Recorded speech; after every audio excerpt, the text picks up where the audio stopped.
Gente, atravessando o Mediterrâneo, a comunidade internacional está em polvorosa com os ataques de Israel a tropas de paz da ONU no Líbano.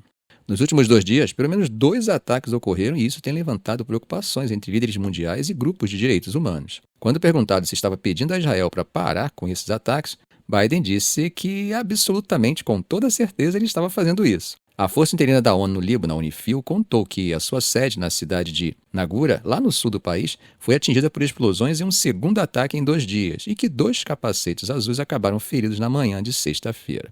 O exército de Israel disse que estava analisando o relatório.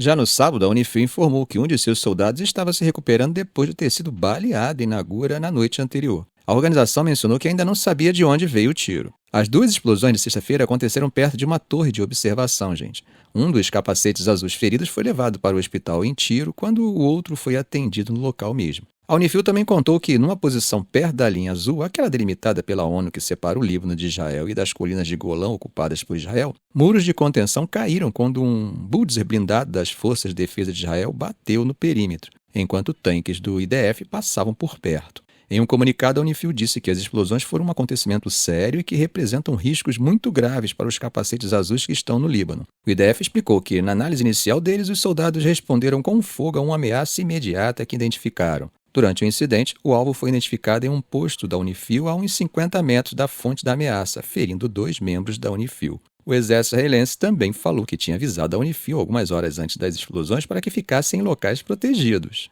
Claro que houve reações, né? Os líderes da França, Itália e Espanha, que aliás contribuem com centenas de capacetes azuis para a missão de paz, soltaram um comunicado na sexta-feira dizendo que os ataques eram injustificáveis e precisavam parar imediatamente. O ministro das Relações Exteriores da Noruega, Espen Barth Eide, também disse que os recentes ataques de Israel eram repreensíveis e pediu para que as duas partes diminuíssem as hostilidades. Um dia antes, segundo a Unifil, outros 2 capacetes azuis também ficaram feridos depois que um tanque israelense disparou contra uma torre de observação na sede da missão.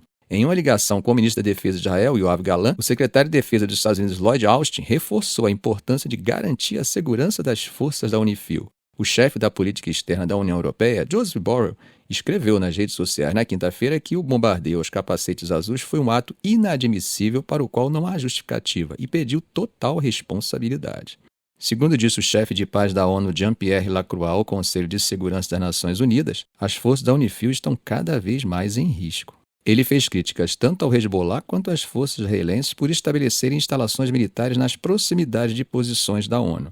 Só para vocês terem uma ideia, mais de 10 mil capacetes azuis da Unifil de 50 países estão estacionados ao longo da fronteira entre Líbano e Israel, com a missão de monitorar um cessar-fogo acordado pelos 2 países após o conflito de 2006.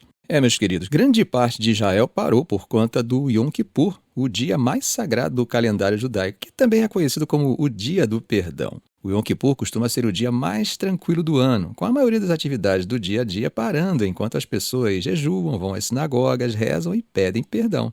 Quase todas as atividades são reduzidas, inclusive o movimento de carros, que geralmente nem são ligados, enquanto as crianças mesmo aproveitam as estradas vazias para andar de bicicleta. É a primeira vez em décadas que o Yom Kippur está sendo observado enquanto Israel está em guerra ativa.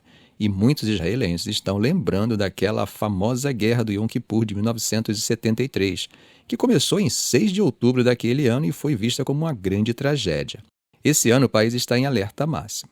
Dezenas de foguetes foram disparados contra as cidades e comunidades no norte de Israel durante o dia sagrado, sem relatos de vítimas, e durante a noite 2 drones foram lançados do Líbano em direção à cidade de Erívia, com um prédio sofrendo alguns danos, de acordo com as Forças de Defesa de Israel. Sites de notícias e estações de rádio e TV estão bem quietos, exceto para noticiar alertas de foguetes e sirenes. A mídia israelense destacou que o Comando da Frente Interna, um ramo do Exército responsável pela preparação para emergências, recomendou que os moradores usassem estações de rádio específicas ou aplicativos para receber alertas de emergência. Ficamos por aqui. Se esse vídeo foi útil a você, faça um comentário, compartilhe em suas redes sociais, dê um like.